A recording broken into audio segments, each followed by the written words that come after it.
Para saan po ba yun at dapat kong isuot? Para nga sa proteksyon mo. Bay, buntis ka pa naman eh. Tandang-tanda ko pa yung mukha niya. Kaya pwede nating alamin kung sino yung bagong salta dito sa baryo. Baka tuluyang makuha ng tiktik ang anak niya kung hindi ko gagamutin si Sally. Kaya lumabas ka na at patayin mo ang isa pang tiktik!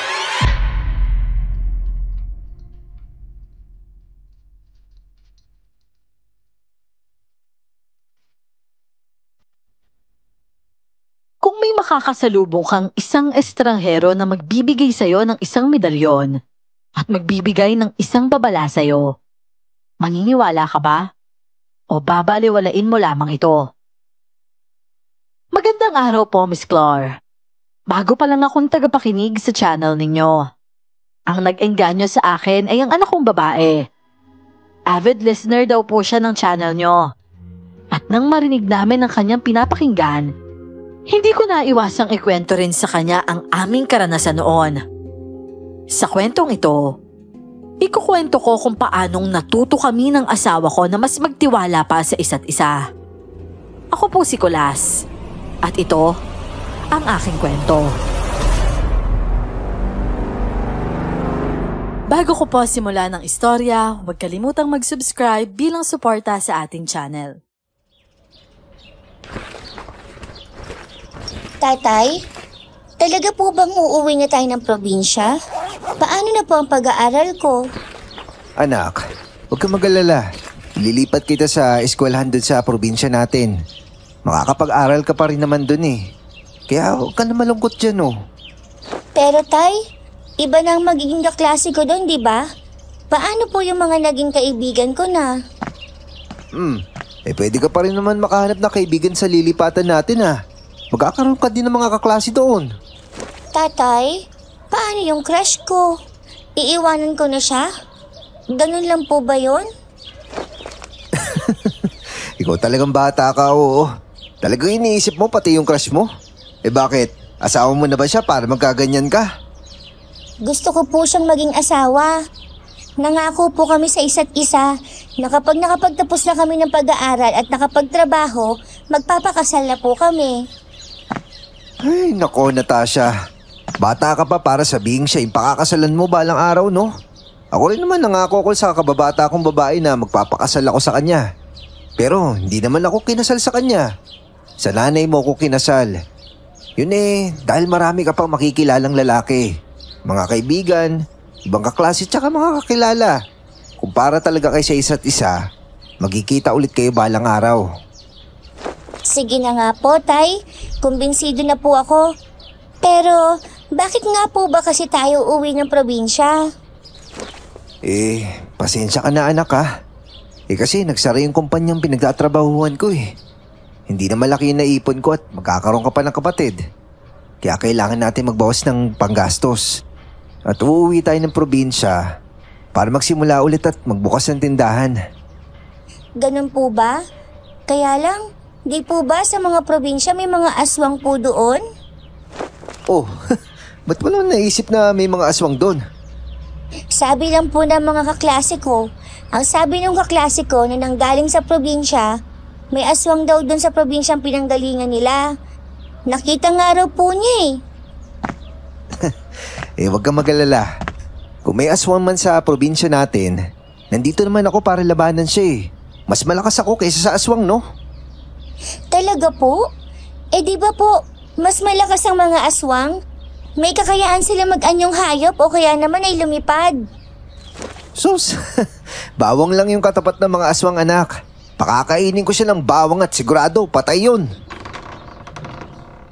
Oh, Kulas, tapos ko nang i-empake yung mga gamit natin. Ano ba pinag-uusapan yung mag-ama dyan? Wala lang asawa ko. Nagdadrama lang tong anak natin tungkol sa pag-alis natin. Alam mo naman yung bata, medyo sentimental minsan. Ayaw niya daw kasing iwanan yung crush niya at magpapakasal daw sila. Ay nako Natasha, ikaw talaga anak ang bata-bata mo pa, crush na kaagad ang iniisip mo. Hayaan mo na Sally. Natural lang naman sa mga bata na magkaroon ng crush, di ba? Ay nako, bahala nga kayo. Siya nga pala, Yung ibang mga gamit natin na ibebenta, nasa na ba yung sinasabi mong bibili? Kailangan na nating umalis mamayang madaling araw. Sigurado ako parating na yun. Huwag ka mag-alala.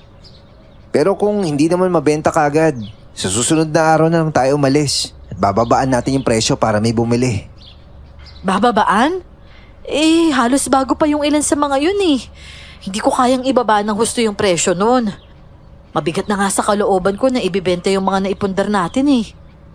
Hindi naman kasi natin kayang dalhin sa probinsya yung mga yan eh. Mga damit lang yung kaya natin ikarga sa bus. Tsaka isa pa, hindi kita hayaang magbuhat ng mabigat dahil baka mapana yung bunso natin. Ay, kung bakit ba naman kasi bigla ang nagsasara yung kumpanya nyo eh.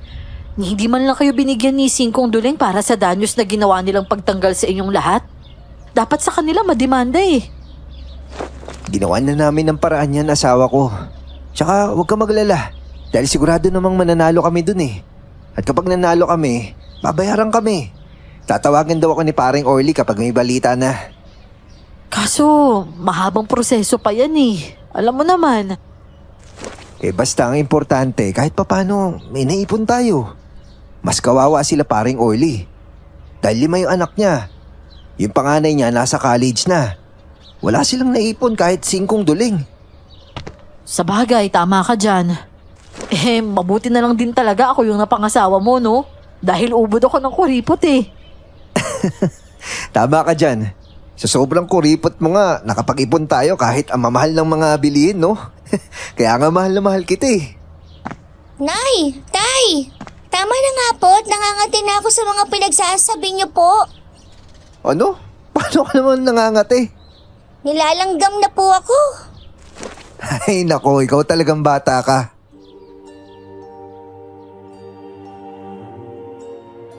Biglaan ang pagsasara ng construction company na pinagtatrabahuhan ko.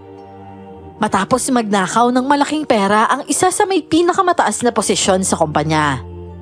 Ang lubos na naapektuhan, kaming mga umaasa doon.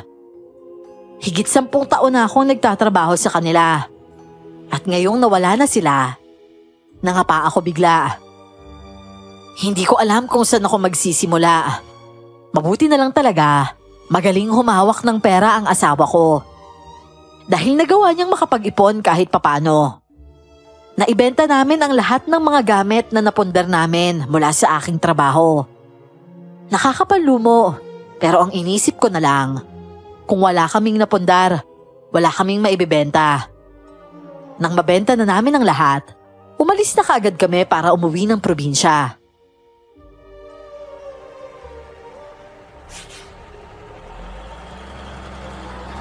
Mabuti na lang nakatulog na tong si Natasha, no? Kagabi pa siya hindi makatulog dahil sa sobrang excitement eh.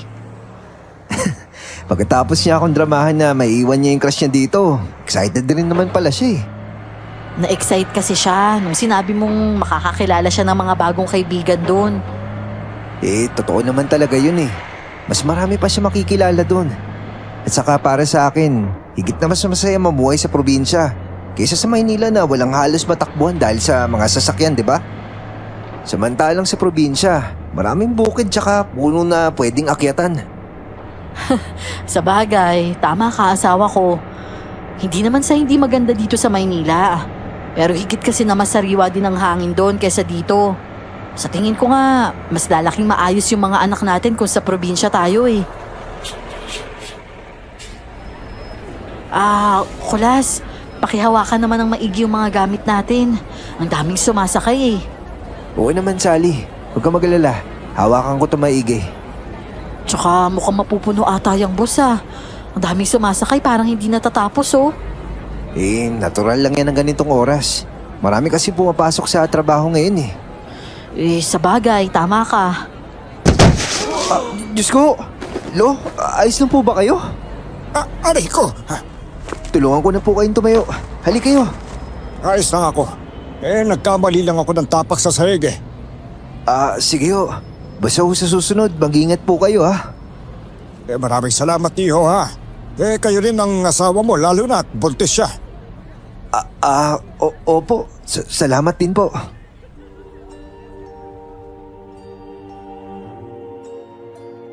Aamin kong nakaramdam ako ng konting kaba nang marinig kong alam ng matandang lalaki na buntis si Sally. Kahit na hindi pa man niya ito masyadong natitingnan. Pero imbis na mag-isip pa ng mas malalim, inisip ko na lang na baka nakita niya nung nasa malayo pa siya. Umupo sa likuran namin ang matanda. Maya-maya pa, isang dalaga naman ang naupo sa harap namin. Ninitian niya pa kami bago siya naupo. Nang mapuno na ang bus, nagsimula na itong umandar muli.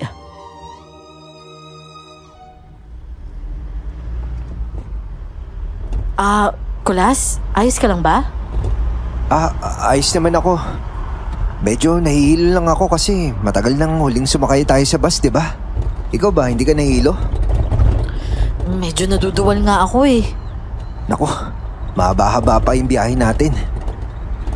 Mamaya siguro kapag huminto yung bus sa susunod na estasyon, bili tayo ng candy para mapawi naman yung pagkahilo natin. Ako may candy ho ako. Baka po gusto nyo. Naku, nakakahiya naman sa'yo, miss. Kailangan mo rin yan eh. Sige na, ayos lang po yun. Marami naman ho to at saka hindi pa ako naduduwal. Yung asawa mo kailangan yan, no? Sige. Maraming salamat sa... Mas maigi na. Kung hindi kayo basta tumatanggap ng bigay na pagkain, kahit sa sino-sino lang. Lalo na yung hindi din nyo kakilala. Ano ho? Grabe naman ho kayo, Lolo. Para namang sinasabi mong may lason tong candy, Nagmamagandang loob lang naman ako. Kayo. Kung hindi kayo naniniwala, wala namang problema sa akin. Basta nagpapaalala lang ako, alam niyo naman siguro ang pinupunto ko, hindi ba? Nanay, naduduwal ka po? May candy po ako. May candy naman pala ang anak ninyo eh. Meron ka pala anak eh. Miss, salamat May candy na pala yung anak ko. Sa'yo na lang yan kung sakaling mahilo ka. Sally, eto ng candy Sigurado kayo? Marami pa naman ako dito. Sigurado ako, miss. Maraming salamat na lang Kayong bahala. Basta kapag kailangan nyo ng candy, meron ako dito May isang balot ako. Tatay, malapit na po ba tayo? Medyo malayo pa anak eh. Matulog ka muna ulit. Hindi na po, tay. Panonoorin ko na lang po yung mga sasakyan na dumadaan. Sige kung gusto mo. Maganda nga panoorin yung mga dinadaanan natin eh. Tignan mo yung mga building Nakakaaliw po. May mga mukha po ng artistang nakalagay sa billboard. Yung mga yan. Building yan ng mga naglalakihang pabrika at saka kumpanya. Wow! Makakapagtrabaho po kaya ako dyan? Malay mo anak. Di natin alam kung ano magiging ikot ng mundo, di ba? Gusto ko po makapagtrabaho sa ganyan, tay. Ang taas ng building. Pero di ka ba natatakot at nalulula sa ganyang building? Hindi po. O siya, kung ganun, ituloy mo na lang yung pangarap mo nang makapagtrabaho ka sa mataas na building. Oo naman po, tay. Teka, tingnan mo po tayo, may dagat po. Sana makapunta po tayo sa dagat, Oo, huwag ka mag-alala. Kapag nandun na tayo sa probinsya, mas malapit na tayo sa dagat. Magsasawa ka talaga doon. Yay! Excited na po ako! Kulas, naiihina ako. Naku, paano kaya ito? Yan yung hirap kapag buntis eh. Mabilis mo ihi. Ihina talaga ako. Ang hirap nung tiisin. Malapit na naman po tayo sa susunod na estasyon, ma'am. Konting tiis na lang. Ganun ba? Naku, sana nga. Parang puputok na kasi yung pantog ko. Gusto mo ba samahan kita mamaya sa banyo? Magbabanyo rin kasi ako sa susunod na estasyon eh. Huwag kang sumama sa kung sino-sino. Ano ho ba problema niyo sa akin, Lolo? Kanina niyo pa akong binabara. Nagsasabi ako ng totoo. Paano kung magnanakaw ka pala? At nanakawan mo sila? Excuse me ho? Mas mukha ho kayong magnanakaw kaysa sa akin, no? Abay, sa tingin mo sa edad ko, makakapagnakaw pa ako. Bamalay ko. Baka nga ho veterano na kayo eh. Kasi, okay lang kahit hindi mo na ako samahan. Ayos lang naman ako. Magpapasama na lang ako sa asawa ko. Eh kahit naman hindi kita samahan, magkakasabay pa rin tayo dahil iisang banyo lang naman ang gagamitin eh. Magkaibang cubicle nga lang. Sa bagay, tama ka. Sally, ayos ka lang ba? Ewan ko ba, pero hindi ako komportable sa kanilang dalawa eh. Parang naiipit ako sa bangayan nila. Hindi kaya magkakilala yung mga yan? Pero mukhang hindi naman sila magkakilala. Pero nakakainis kasi sila eh. Hayaan mo na. Tiisin na lang natin, baka bababa rin sila kaagad. Ay naku, kaya nga eh. Tsaka sana nga bumaba rin agad. Oh, ayan oh. Tumigil na yung bus. Tara, samahan kita sa pag-ihi. Natasha, pwede bang diyan ka na muna? Hintayin mo kami magbabanyo lang kami saglit ng nanay mo. Sige po, walang problema. Oh, huwag kang aalis dyan yung mga gamit natin. Teka, ilalagay ko na sa may paanan mo. Oh, ayan patungan mo na lang ng paa mo para hindi mapansin. Opo, ako pa po ba? Kayang-kaya ko na to. Saka saglit lang naman po kayo. Ang bait mo talaga, anak. O siya, sige, bababa na kami Teka lang, iho. Bakit holo? Talhingi ito. Isuot mo sa asawa mo. Oh, ano po ito? Basta ipasuot mo na sa asawa mo bilang proteksyon niya. Kailangan niya yan, lalo na't buntis siya. Sige ho, lolo. Maraming salamat po dito O siya, ako na muna magbabantay sa anak ninyo. Hindi ko siya pababayaan, pangako yan sa inyo. Maraming salamat po, lolo. Saglit lang naman po kami.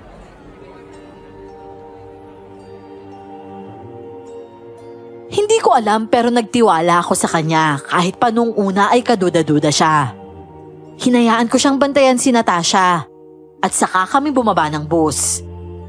Naroon pa rin yung babaeng nakaupo sa tapat ng upuan namin. Bago umalis, papasok sa banyo ng mga babae. Iniabot ko sa asawa ko ang kwintas na binigay ng lolo sa akin. Ewan ko ba, pero ibinulong ko lang sa kanya na isuot ang kwintas imbes na ibunyag yon.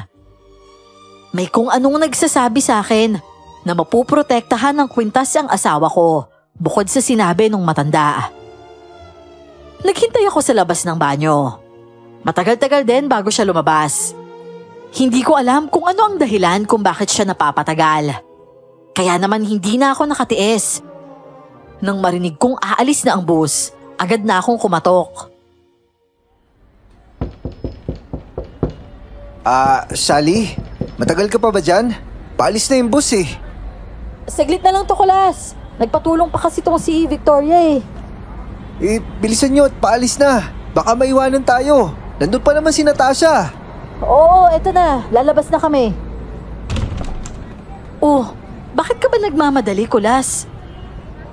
Paalis na kasi yung bus. Baka maiwan tayo. Pasensya ka na kuya. Nagpatulong lang kasi akong alisin yung ano. Hayaan mo na yan, Victoria. Hindi mo na kailangan sabihin yung tungkol dyan. Halika na, Kulas. Bilisan na natin. O ano, Sally? Sinuot mo ba yung kwintas? Ay, naku, nakalimutan ko.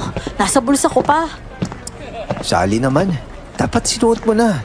Hindi natin alam kung anong pwede mangyari kung sakali. Bakit ba? Para saan ba yung kwintas na binigay mo sa akin? Sa tingin ko, protection yun Proteksyon? Proteksyon naman saan? Basta, hindi naman masamang maniwala sa matanda, di ba? Ay nako, yung lolo ang nagbigay sa'yo ng kwintas, no? Oo, binigay niya sa akin yun kanina bago tayo bumaba ng bus. Wala akong tiwala sa lolo na yun Bakit naman? Totoo naman yung mga sinasabi niya sa ating kanina. Tsaka tama naman yung sinabi niya na huwag bastang tumanggap ng pagkain. At huwag bastang sumama sa hindi mo ganun kakilala. Basta, hindi ko gusto yung masyado siyang nangingialam. Baka concern lang naman siguro. Ay, oo na. Isusuot ko na tong kwintas pagkapasok natin sa bus para naman sumaya ka na.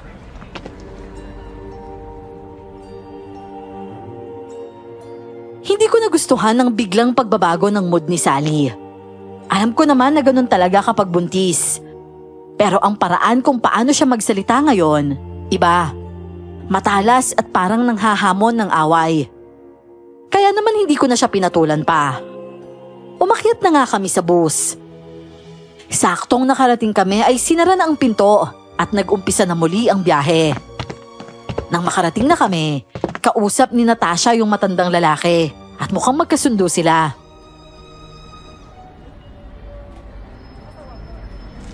Naku, sigurado po palang magiging masaya ako sa probinsya namin. Pero mag-iingat ka lang ha. Huwag ka nang gagala sa gabi. Dahil mas pinamumugaran pa ng mga masasamang elemento sa gabi ang mga probinsya. Tulad po ng ano? Tulad ng aswang. Naku naman lolo, huwag yun naman pong takutin ng ganyan yung anak namin. Nakabalik na pala kayo. Natasha, walang mga aswang. Ang sabi po ng kaklase ko na dating nakatira sa probinsya, meron daw po. Sinabi ng wala, di ba? Sa probinsya rin naman ako nakatira noon pero wala naman akong nakita. Abay, maswerte kayong hindi pinamumugaran ng aswang ang probinsya ninyo. Kung ganon. O isa nga pala, bakit hindi mo suot yung kwintas sa ibinigay ko? Para saan po ba yun at dapat kong isuot? Para nga sa proteksyon mo. Bay, buntis ka pa naman eh. Kailangan mong magkaroon ng proteksyon mula sa mga masasama. Oho, sige na ho, isusuot ko naman. Nakalimutan ko lang. Siya, kailangan mo yun ha.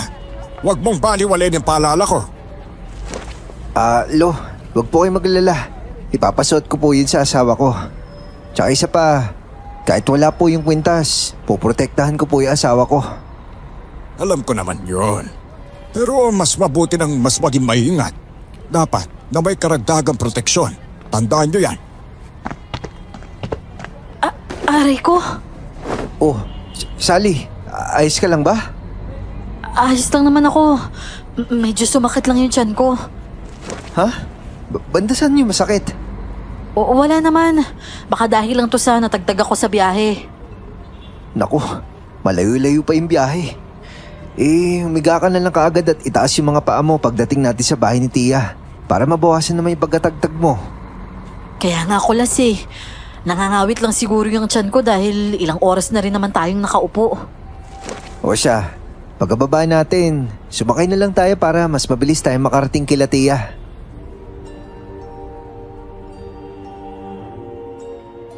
Nagpahinga na muna si Sally at natulog sa balikat ko.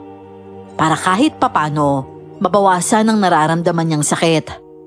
Maya-maya pa ay huminto na ang bus sa sumunod na estasyon at nagsibabaan na ang ilang pasahero kasama na yung matandang lalaki. Pero bago siya bumaba, sinabihan niya ako ulit na isuot ng asawa ko ang kwintas na binigay niya. Ibang pakiramdam ko dahil sa paulit-ulit na pagpapaalala niya. Hindi ako nakukulitan sa kanya. Ang totoo, kinakabahan talaga ako. Pakiramdam ko kasi may ibig siyang ipahiwatig na hindi niya direktang sinasabi. Sa haba ng biyahe, nakatulog din ako. Hanggang sa magising ako dahil sumisigaw na sa sakit si Sally. Kulas! Aray ko, ang sakit ng tiyan ko. Sobrang sakit talaga. Ano ba nangyari? Sa masakit? Masakit yung buo kong tiyan eh. Sobrang sakit talaga. Teka lang, nasa na ba tayo? Pero malapit na tayo, Sally. Kaya mo pa bang tiisin? Hindi na talaga kulas. Sobrang sakit na. Ang mabuti pa ho kuya, magpababa na lang kayo. May ospital na malapit dito, dalhin mo na siya doon. Kulas, pakiusap naman, huwag na nating hintayin makarating tayo. Sobrang sakit na talaga ng tiyan ko. Oo siya, sige. Tara, bababa na tayo. Mamang driver, pakihinto na po yung bus. May buntis dito na sumasakit yung tiyan, kailangan niyang madala sa ospital. Maraming salamat. O sige na, bababa na kami. Malapit na rin naman ako. Tutulungan na kita. Ako na yung magbibitbit ng ilang gamit niyo. Hindi. Ayos na kami. Walang problema sa akin yun. Nahihirapan na kayo, oh. Oo, sige. Maraming salamat.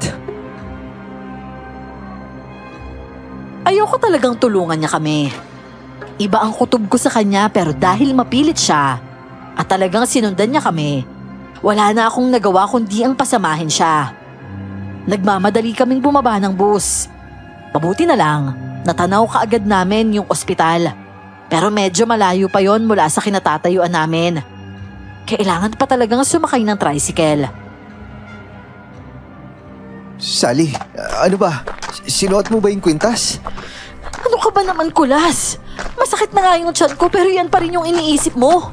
Baka mamaya kung suot ko yan, mapano pa yung anak natin? Paano pala kung aswang yung matandang yun? Hindi nga siya aswang, Sally. Baka yung kwintas na yun yung magliligtas sa'yo eh. Basta hindi ko alam. Dalian na natin dahil sobrang sakit na talaga ng tiyan ko. Manong, para ho.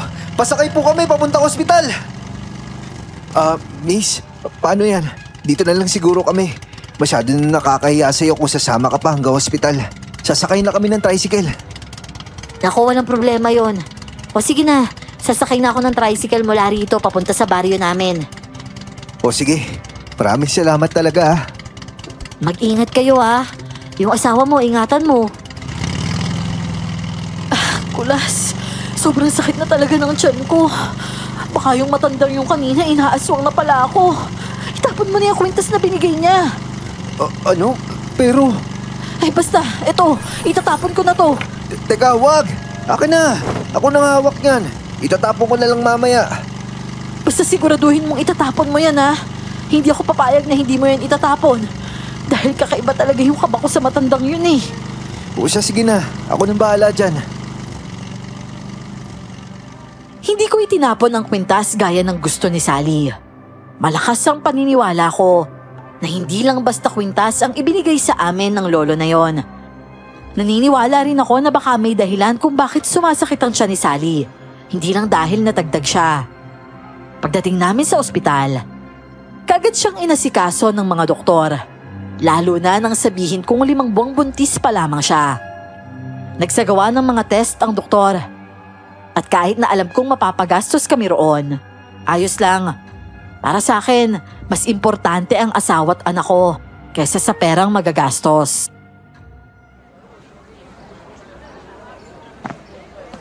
Sally, ano daw sabi ng doktor?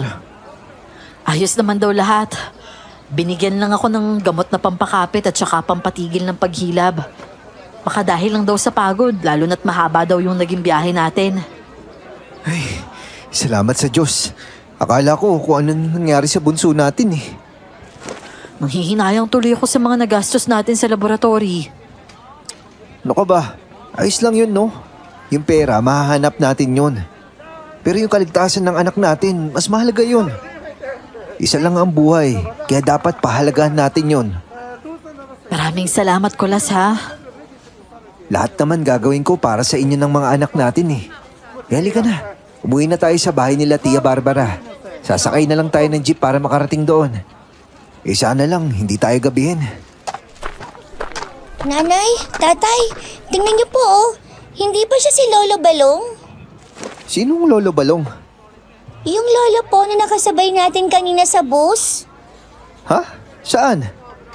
Ay, bigla pong nawala Ay, naku, Kulas. Kakaiba talaga yung kaba ko pagdating sa matandang lalaking yun eh.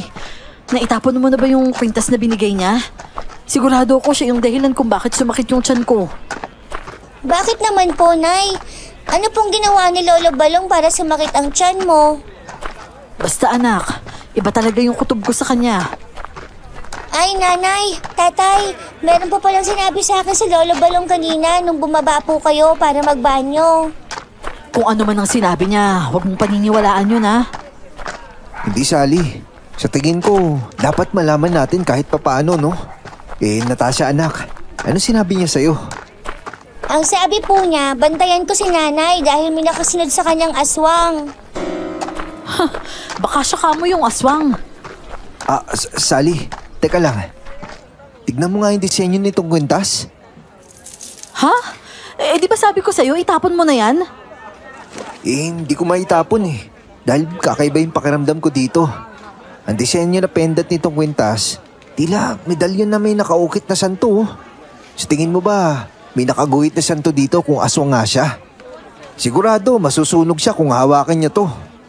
Kahit na, hindi pa rin ako kumbinsido. Magdala na lang tayo ng asin kesa yan.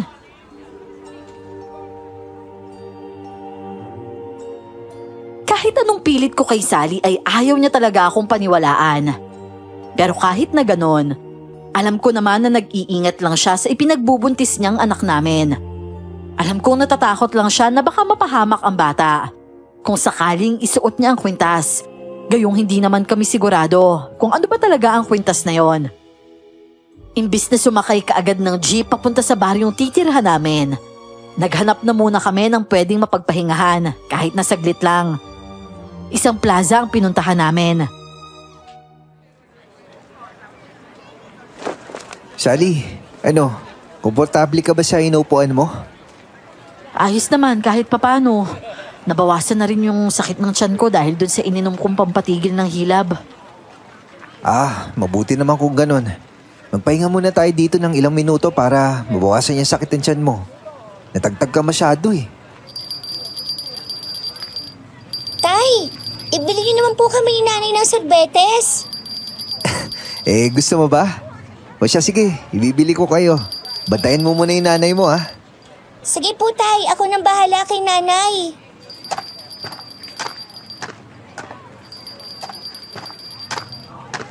Oh, ito na yung sorbetes nyo.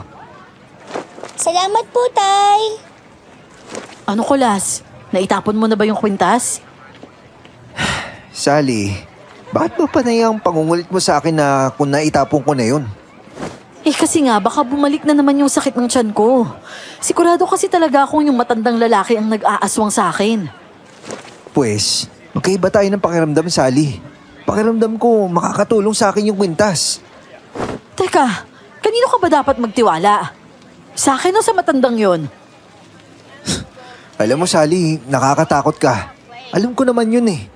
Pero pwede bang pagkatiwalaan mo ko? Palagi na lang ikaw yung nasusunod sa ating dalawa eh. Anong ibig mong sabihin? Na hindi mo gusto yung pagsunod mo sa akin? Hindi naman sa ganun. Ang pinupunto ko lang, sana pakinggan mo din naman ako. Tama na, Kulas. Siguro wala ka lang talagang pakialam sa akin at saka sa anak mong nasa sinapupunan ko. Ano ba, Sally? Naririnig ka ni Natasha, oh. Ewan ko sa'yo. Hala tay, nagalit po si nanay. Anak, pasensya ka na sa nangyari ha.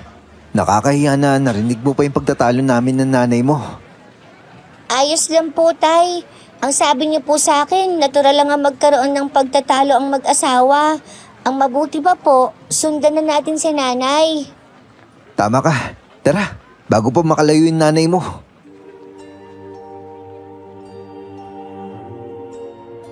Sinundan namin si Sally hanggang sa makarating kami sa sakayan ng jeep. Hindi kami nagkikibuan sa loob ng ilang minuto. Pero sa kabilang banda, hindi ko pa rin mapigilan ng mapaisip. Kung iniisip ni Sally na hindi ako nag-aalala, kabaligtaran yon. Dahil ang totoo, talagang sobra ang pag-aalala ko. Sally, pasensya ka na sa nasabi ko kanina ha. Hindi ko yung sinabi dahil wala akong pakialam. Pasensya ka na rin sa akin ha. Dala lang siguro ng emosyon dahil sa pagbubuntis ko kaya ako nagkaganon. Sally, alam kong naririndi ka sa paulit-ulit pero ano kaya kung pumunta tayo sa isang albularyo at itanong natin kung anong klaseng kwintas ito? Sigurado ako may kakilala yun si Tia Barbara. Ay, o siya sige. Para mapanatag ka na, subukan nating magtanong sa albularyo. Kasi malay mo naman talagang pangontra nga yan sa aswang. Kasi nga naman, kung aswang ang lolo na yon, bakit niya naman sasabihan si Natasha na bantayan ako?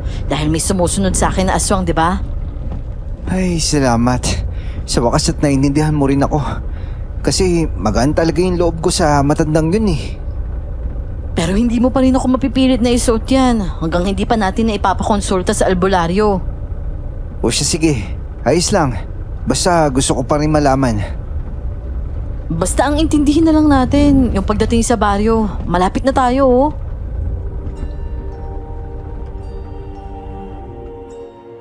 Hindi nagtagal ay nakarating din kami sa baryo kung saan nakatira si Tia. Tuluyan na kaming inabot ng gabi dahil nga dumaan pa kami sa ospital. Pinandungan ko na lang ang ulo ni Sally para hindi siya mahamugan. Pero pagkababa namin sa jeep, Nabigla kami nang makita namin si Lolo Balong na nakatayo sa tapat mismo namin. Diyos ko po, anong ginagawa niyo rito? Hindi ba pwedeng dito rin pala ang destinasyon ko? Hindi naman sa ganun pero... Ba't hindi ba sabi ko sa'yo, isuot mo ang kwintas? Bakit hindi mo pa rin sinusuot? Nakasunod pa rin sa inyo ang aswang hanggang ngayon. At paano mo naman nasabing nakasunod nga sa amin? Ikaw siguro ang aswang, no? Sinundan mo kami dito, no? Ikaw yung aswang! Oh, Sally, huwag ka naman ganyan sa kanya. Halika na. Pero aswang siya, Kulas. Sabuyan mo ng asin. Halika na, Sally. Pasensya na po kay Lolo Masama lang po talaga yung pakiramdam ng asawa ko. Masama ang pakiramdam niya dahil sa sumusunod sa inyo ang aswang. Kapag hinayaan niyo lang ang aswang, siguradong mawawala ang bata sa sinapupunan niya. Umalis ka na dito. Umalis ka na dahil ikaw ang aswang. Sally, ano ba? Halika na. Huwag mo nang pansinin yan. Natasha, tulungan mo nga ako sa gamit natin para maalalayan ko yung nanay mo. Galit na galit si Sally kay Lolo Balong habang ako ay nahihiya sa inaasta niya. Weirdo ang ikinikilos ni Lolo Balong. Lalo na ngayong hanggang dito sa baryo namin, nakasunod siya. Nang makita namin siya, nagulat talaga ako at hindi makapaniwala. Paano kung palusot lang niya na may sumusunod sa amin na aswang? Paano kung siya pala talaga ang aswang? At sa oras na isuot ni Sally ang kwintas, baka doon na niya tuluyang makuha ang anak namin. Maayos naman si Sally habang naglalakad kami patungo sa bahay ni Tia Barbara. Ang hindi namin inakala, umpisa lang pala ang pananakit na yon.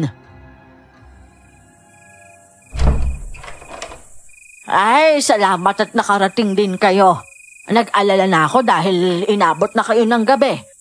Ang sabi niyo kasi madaling araw kayo aalis. Pasensya na po, nag-alala kayo sa amin, Tia Barbara. Dumaan pa kasi kami sa ospital kanina Dumaan sa ospital? Bakit? Ano bang nangyari? Bigla po kasing sumakit yung tiyan ni Sally. Baka ho, natagtag lang sa haba ng biyahe namin kanina. Ay, nako baka nga. Ang mabuti pa dalhin mo na si Sally sa kwarto para naman makapagpahinga at baka kung mapano pa yung mag-ina mo. Oo, sige ho, Tia. Dalhan mo na lang siya ng sinabawang gulay na niluto ko, ha? Teka't iinitin ko lang. Oh, Natasha, magmano ka sa lola mo.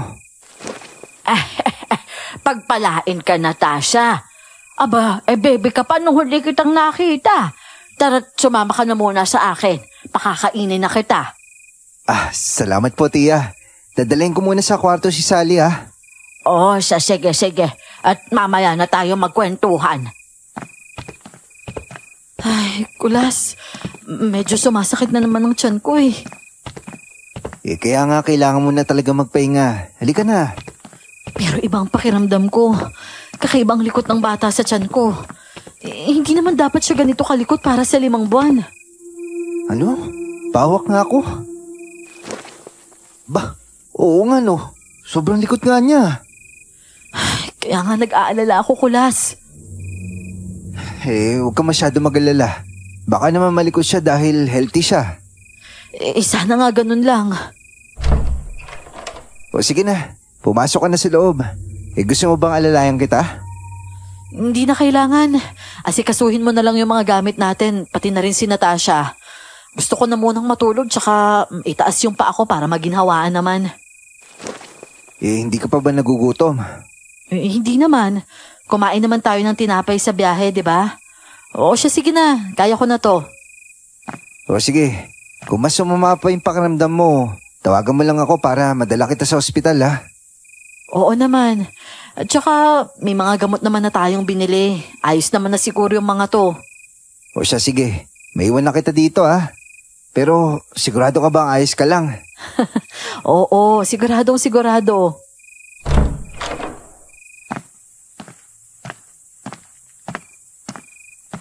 Kulas, dalhan mo nitong sabaw si Sally. Ito Ayos lang po, Tia. Sabi niya daw po, gusto daw muna niya magpahinga. Aba kung ganun ikaw na lang muna ang kumain. Kailangan mo ng lakas para alagaan ang asawa mo. Lalo na ngayong hindi maganda ang pakiramdam niya. O sige ho, tiya. Ay, nakakatuwa itong anak mo. Ang lakas kumain ng gulay.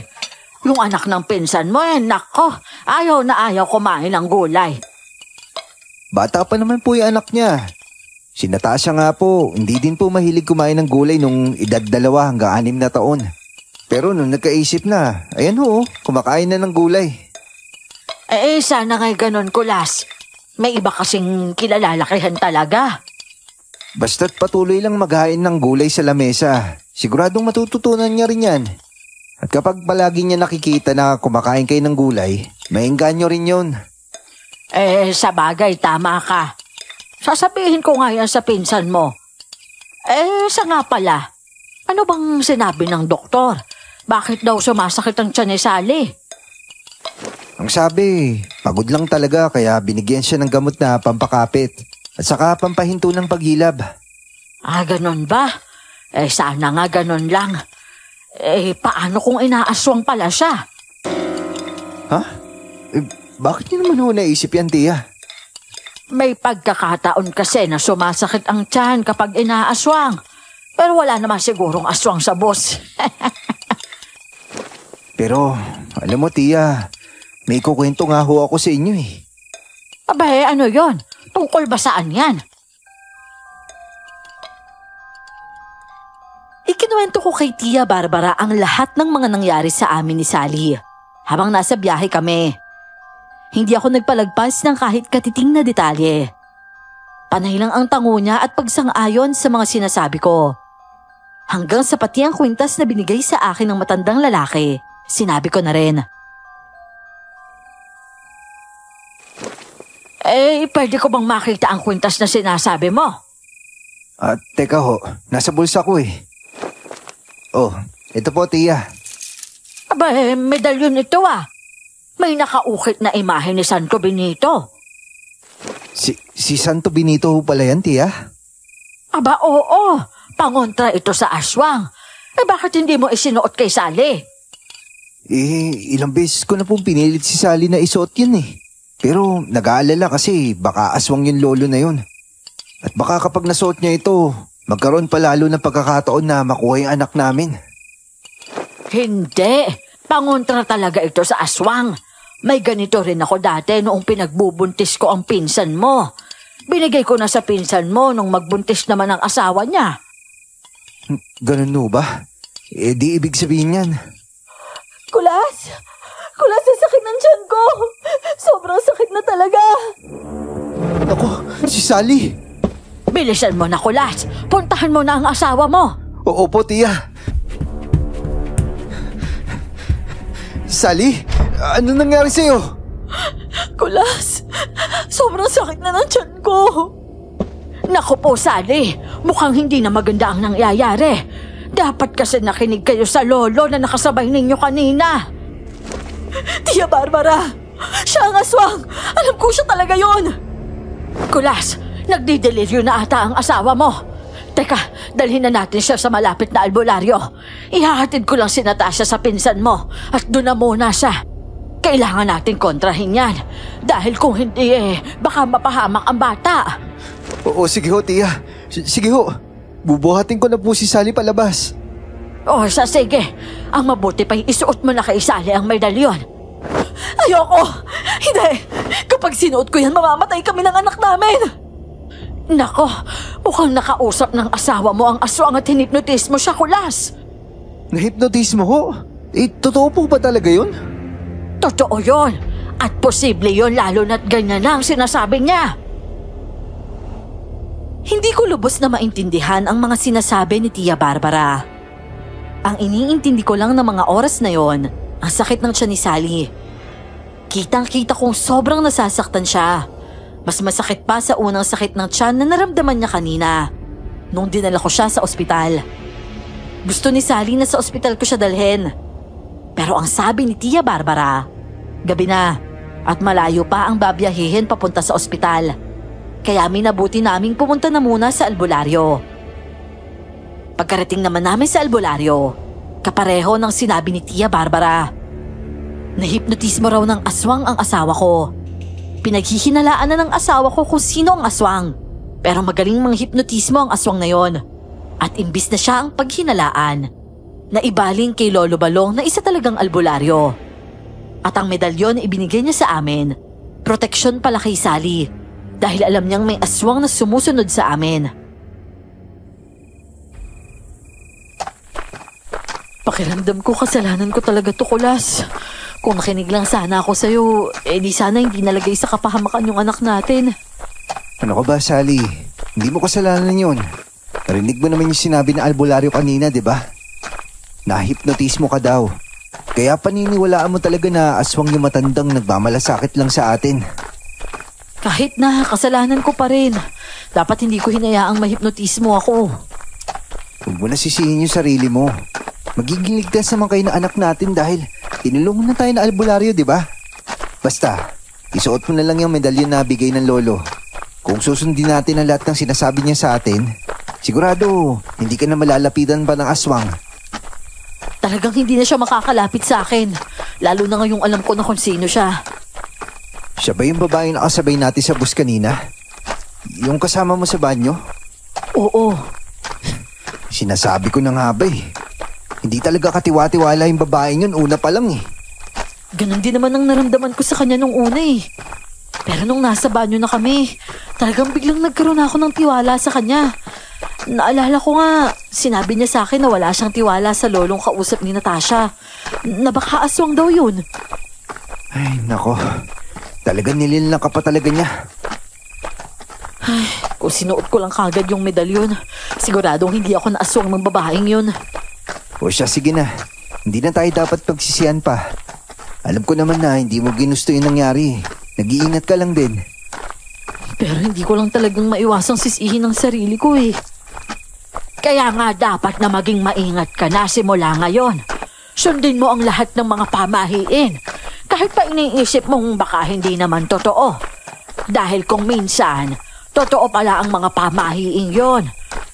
Wala namang masamang sumunod sa mga nakakatanda. Mas mabuti nang sumunod kaysa magsisi ka sa huli. Yun ang nga po, tiya. Kaya simula talaga ngayon, mas lalo na akong magiging mahigpit. Ayokong mangyari pa ulit to, no? O, sige na. Mauna na kayo sa bahay at susunduin ko na muna si Natasha. Marami salamat po talaga, Tia Barbara. Alam kong dapat nagpapahinga ka na ngayon sa bahay mo pero ito po kayo na tumutulong po sa amin.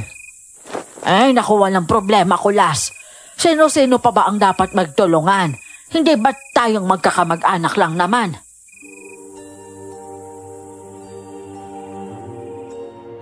Bata pa lang ako, mabait na talaga si Tia Barbara.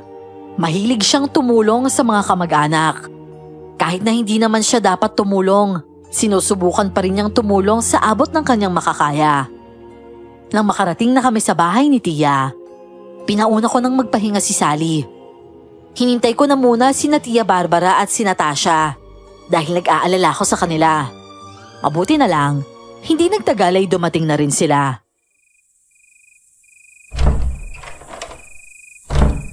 Tatay, kamusta na po si nanay? Eto, ayos naman yung sinanay mo. Nagpapahinga na. Halika na, magpahinga na rin tayo. Kailangan rin magpahinga ng Lola Barbara mo eh. Sige po, tay. Anak, alam ko namang nakakalungkot yung nangyari sa nanay mo. Pero sinisiguro ko sa'yo, talagang ayos na siya. Hindi ka na dapat mag-alala, ha? Sana nga po. Kasi sabi ni Lolo Balong, sumusunod raw sa atin ang aswang. Sana lang hindi na siya nakasunod sa atin hanggang dito. Akala ko po magiging masaya ang pagpunta natin dito. Pero nakakalungkot na pagkarating pa lang natin, may problema na po agad. Ngayon lang ito, anak.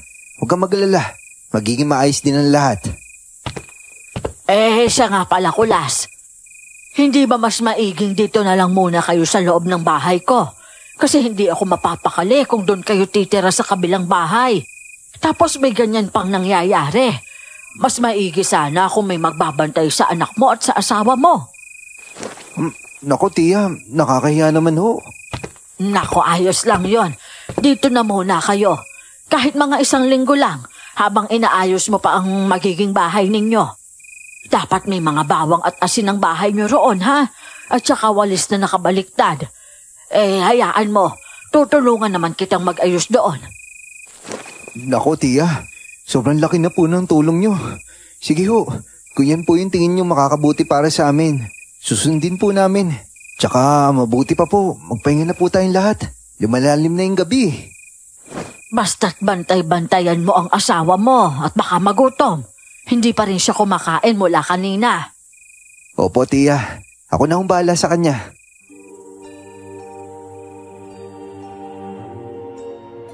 Si Tia Barbara ang nagsuhestyon na dumaan muna kami sa kanya nung tumawag akong uuwi kami dito sa probinsya. Ang sabi ko sa kanya, doon na kami didiretso sa bahay namin. Sa bahay kung saan ako lumaki. Kaya lang ang sabi ni Tia, hindi pa naaayos ang bahay na yon dahil matagal na daw na walang nakatira. Mabuti naman at sinunod ko siya dahil kung hindi, baka mahirapan ako kay Sally. Napakaswerte ko sa tiyahin. Kahit wala na ang nanay ko, parang may nanay pa rin ako nang dahil sa kanya. Nagpahinga na kami nung gabing yon. Nang sumunod na araw, naging maayos naman ang mga araw namin. Inayos ko ang bahay na talagang titirhan namin habang si Sally ay nasa bahay nila Tia Barbara. Tay! Nay!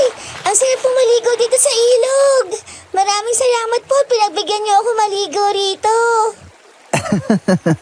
Hindi ba't pangako ko naman talaga na maliligo tayo sa ilog kapag may oras tayo? Hindi naman pwedeng biguin kita, di ba? Salamat po talaga, Tay. Saka alam niyo po ba, may mga kaibigan na po ako. Sabi nga po ni Joshua, ipapakialam niya ako sa iba pa niyang mga kaibigan eh. Huh? Si Joshua? Yung pinsan mo? Opo, Tay. Ang bait po ni Joshua, Tay. Hindi nga po kayo nagkamali na talagang magkakaroon ako ng maraming kaibigan dito. Sabi ko sa iyo eh. Ano, pati ba crush, may bago ka na? Wala po no. Iisa pa rin ang crush ko. Hindi po magbabago yun hanggang sa makapagtapos ako ng pag-aaral. Hahanapin ko po siya paglaki ko. Naku anak, ang bata mo pa talaga para ma-inlove ha? Hayaan mo ng anak natin, Kulas. Tura lang naman na magkaroon ng puppy love. Darating ang araw makakalimutan niya rin yan. Hindi ko po siya makakalimutan, no? O sige na anak, hindi mo na siya makakalimutan. Siguro napakagwapo talaga ng crush mo, no? Kaya wala siyang kapalit. Sobrang gwapo po talaga. Walang tatalo sa kapugian niya. Paano kung may tumalo nga? Wala po, nanay. Siya lang ang gwapo. Ikaw talaga manang-mana ka sa tatay mo. Oo, bakit ganyan ang mukha mo? Totoo naman ganyan ka sa akin, di ba? Magkaiba yun no? Tayo kasi high school tayo nung nagkagusto ko sa'yo. Nasa elementary pa lang to si Natasha. Haba hindi natin alam. Malay mo, magkita nga talaga sila balang araw. Ang tawag doon, tadhana.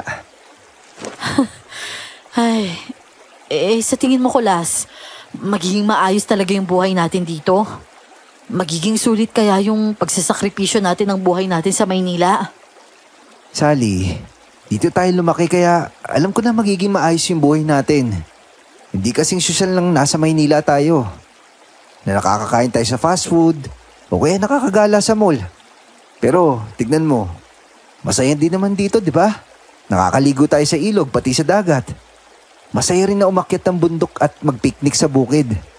O ano, gusto mo magpiknik pa tayo bukas eh. Sa bagay, tama ka naman dyan. Masaya nga talaga pero darating ang araw na magsasawa rin tayo. Tulad ng mga bata pa tayo, di ba? Mangangarap ulit tayo na magpunta sa Maynila. Ikaw ba? Namimiss mo ba yung Maynila? Ang hirap doon ha. Wala tayong mga kamag-anak. Depende. Siguro minsan mamimiss ko yung mall. Pero magiging makabago din naman yung probinsya natin eh. Siguradong hindi magtatagal. Magtatayo din sila ng mall dito. Tama ka naman. Ang mga negosyante pa naman, walang sinasantong lugar para lang makapagnegosyo. Tatay,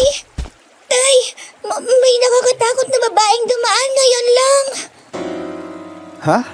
Saan, anak? Ayun po, oh. Ano ka ba naman, anak? Kawawa naman yung matanda. Dumaan lang naman na pagkamalan mo pang nakakatakot. Totoo naman po, tay eh. Tumingin siya dito sa atin tapos nakita kong kulay pula ang mga mata niya. Kulay pula? Paano mo naman nasabing kulay pula? Kulay pula naman po talaga. Nalilisik ang mga mata niyang nakatitig kay nanay. Diyos ko po, Kulas. Baka nandito pa rin yung aswang.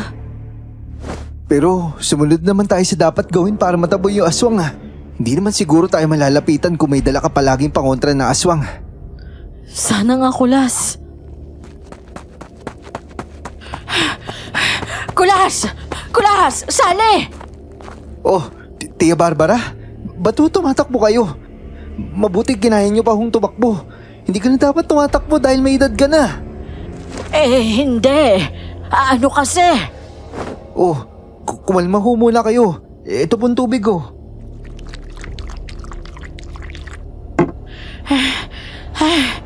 Ay, salamat. May nangyari kasing nakakakilabot ngayon lang umaga. Ho? Ano po yun, Tia? May buntis na kinain ng isang tiktik. Diyos ko naman, butas ang tiyan at wala na ang bata sa tiyan niya. Sobrang nakakaawa. Teka nga ho, saan niyo naman nabalitaan yan? Doon sa kapitbahay, pinagkakaguluhan nga ang bangkay sa loob ng bahay nila. Iyak nang iyak ang mga anak nila, pati na rin yung asawa. Ngayon lang ulit nangyari ang ganito sa baryo namin. Napakatagal na nung huling may kaso na pinatay ng aswang. Diyos ko, Tia Barbara. Hindi kaya nakasunod talaga sa amin yung aswang? Hindi malabong mangyari yan, Kulas. Kaya kailangang magdoble ingat kayo. Ingatan mong mabuti si Sally, ha? Lalo na pagsapit ng gabi. Hapon pa lang dapat nakauwi na kayo. Kung pwede nga, dapat nasa loob ka lang palagi ng bahay eh. Teka, Sally, ba't ganyan itsura mo? Pakiramdam ko kasi ako ang dahilan kung bakit nagkaroon ng aswang dito sa baryo. Ha? Ba't mo naman iniisip yan? Kasi kita mo naman ang nangyayari ngayon. Tulad ng sabi ni Tia, ngayon lang ulit nangyari ang ganito na may kinain ng tiktik. Sally, huwag mong masyadong dibdibin ang pangyayaring ito. Hindi mo kasalanan ng ginawa ng tiktik. Pero Tia, sigurado namang mahuhuli na albularyo yung tiktik na yun, di ba? Yun nga ang isa pang problema. Hindi na kaya pa ng albularyo natin na humuli ng aswang dahil masyado na siyang matanda. Nasa 97 na yun. Ha? Paano na po pala yun, Tia? Sino humuli no aswang? Ang sabi niya, maghahanap pa siya ng pwedeng tumugi sa aswang. Maghahanap pa raw ang apo niya. Hindi pa kasi masyadong magaling ang apo niyang yun eh. Bago pa lang nang sinasanay. Sa pagkakataong to pala, Kulas, hindi na lang ako ang pwedeng mapahamak. Pati na rin yung ilang kababaihang buntis dito sa baryo. Kaya nga, Sally. Ano kaya kung ako na lang tumugis sa aswang na yun? Nako, Kulas, wala kang alam sa pagtugis ng aswang. Hindi mo rin sigurado kung kakayanin mo ba ang tiktik na yon. Paano kung malakas pala at hindi lang basta ordinaryong aswang? Di napahamak ka pa. Pero kung hindi tayo kikilos, baka yung mag-ina ko naman yung mapahamak. Maghintay at mag-ingat na lang tayo.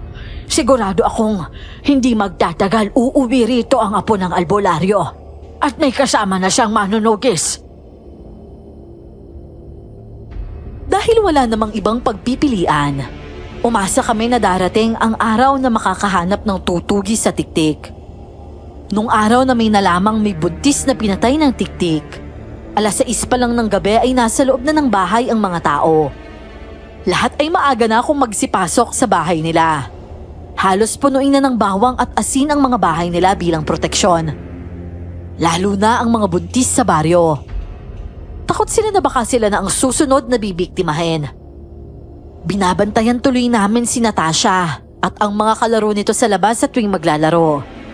Kahit umaga pa naman, natatakot kami na baka may mangyari sa kanilang hindi maganda.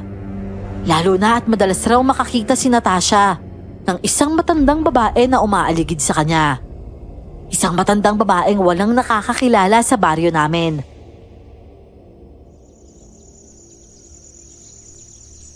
Tago-taguan, maliwanag ang buwan. Pagbilang kong 3, nakatago na kayo.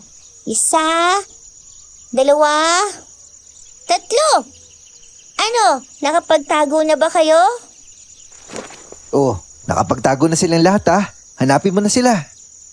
Bakit ikaw ang sumasagot, Tay? Dapat sila. Ang daya naman eh. Tama lang na hindi sila sumagot. Dahil kapag narinig mo yung boses nila, siguradong malalaman mo kung saan sila nagtatago. Basta, madaya, Tay. Ikaw talaga oh. Sige na, hanapin mo na yung mga kalaro mo. Hahanapin ko na po talaga. Lagot kayo sa akin. Malalaman ko kung saan kayo nagtatago.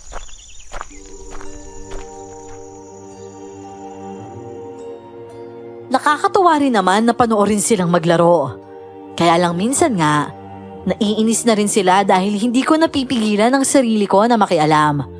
Kagaya ngayon nainis na sa akin si Natasha. Habang pinapanood ko si Natasha na hinahanap ang mga kalaro niya, kumuha ako ng isang bote ng tubig sa tabi ko. Pero nang mag-angat ako ng tingin, isang malakas na palahaw ang narinig ko mula kay Natasha. Tatay! Tatay! Natasha? Ano yun? Anong nangyari? Dito po, Tay. Tingnan niyo po. Oh, nasaan? Ano ba nangyari? Tay, may babae pong nakahiga. Patay na po ba siya? Diyos ko! Alika anak! Mga bata, magsilabas na kayo! Umuwi na kayo! Tay, bakit po? Ano po ba yun? Patay na po ba talaga siya? Tara na Natasha. Umuwi na tayo. Simula ngayon, bawal ka munang lumabas ha. Bakit po? Tay, patay na po ba yung babae? Basta't makinig ka Natasha. Kalimutan mo na lang kung ano yung nakita mo. Bakit naman po, Tatay? Dahil hindi dapat nakakakita yung mga bata ng ganung bagay. Isang babaeng patay ang nakita ni Natasha sa likod ng malaking puno. Nakatalikod siya mula sa direksyon ni Natasha, kaya hindi niya nakita ang wakwak nitong tiyan.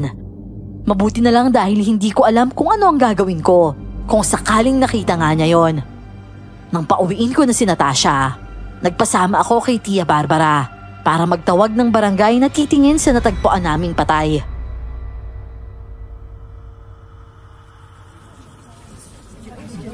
Ay, grabe! Hindi lang daw ang bata sa sinapupunan niya ang kinain ng aswang, pati ang ilang lamang loob niya. Nakakadiri nga ho, Tia eh. Mabuti na lang talaga, hindi yan nakita ng anak ko. Paano mo nga ba nakita ang bangkay ng babae? Bali, naglalaro sila ng tago-taguan ng mga bata eh. Nang biglang nakita ni Natasha yung bangkay ng babae. Ano ka mo? Anong naging reaksyon ni Natasha? Ang sabi mo hindi niya nakita. Hindi niya po nakita yung wakwak na tiyan ng babae. Nakatalikod po kasi. Mabuti na nga lang dahil sigurado ako kapag nakita niya yun, hindi makakatulog yun na maayos. Ay nako, sigurado yan. Dapat talaga hindi mo na muna hinahayaan si Natasha maglaro sa labas eh. Saka mo na lang siya hayaang maglaro kapag nahuli na yung tik-tik. Nakakaawa naman din kasi yung bata kapag gusto maglaro. Pero sa bahay lang nakakulong. Mabuti sana kung may kapatid siyang pwedeng kalaro niya. Yun nga lang talaga. Kung ganon, iiwas na lang muna na lumayo sa bahay. Sa mga tapat ng bahay na lang muna siguro maglaro. Siguro ganun na nga po, Tia.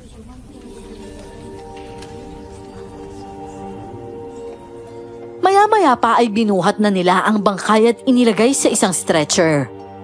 Lahat ay nagtakip ng mga mata at bibig. Pero ako, nanatiling dilat. At isang bagay ang napansin ko sa babaeng patay. May kulay pulang lipstick sa bandang braso nito. Yung lipstick na yon ang nagpatunay. Nakilala na namin kung sino ang aswang. Tia, tama ba ako na kulay rosas yung lipstick niyang nasa braso niya? Aba, mukhang oo nga ano. Hindi ko napansin yun na. Ganyan o yung lipstick ng babaeng nakasakay namin sa bus eh. Ibig mong sabihin, talagang nasundan kayo dito? Nandito pa kaya siya? Kaya nga po kailangan kong doblehin yung pag-iingat kay Sally. Ang mabuti pa'y umuwi ka na sa bahay ko, Las. Si Natasha at Sally lang ang naroon. Makikibalita ako tungkol sa apo ng albularyo natin dito sa baryo. Baka sakaling nakabalik na siya. Ilang araw ang matuling lumipas pero wala pa ring dumating na manunugis. Mas naging tensyonado na ang mga tao. Lalo na nang isang dagdag na balita ang bumungad sa lahat. Magkakasunod na 3 buntis ang sinalakay ng tiktik. Mabuti na lamang, 2 sa kanila ay nakaligtas dahil may pangontra sila sa kanilang bahay. Habang nasa bakuran at nagwawalis ng mga natuyong dahon, humahangos na umuwi si Tia Barbara habang bitbit ang bayong kung saan naroon ang lahat ng kanyang pinamili.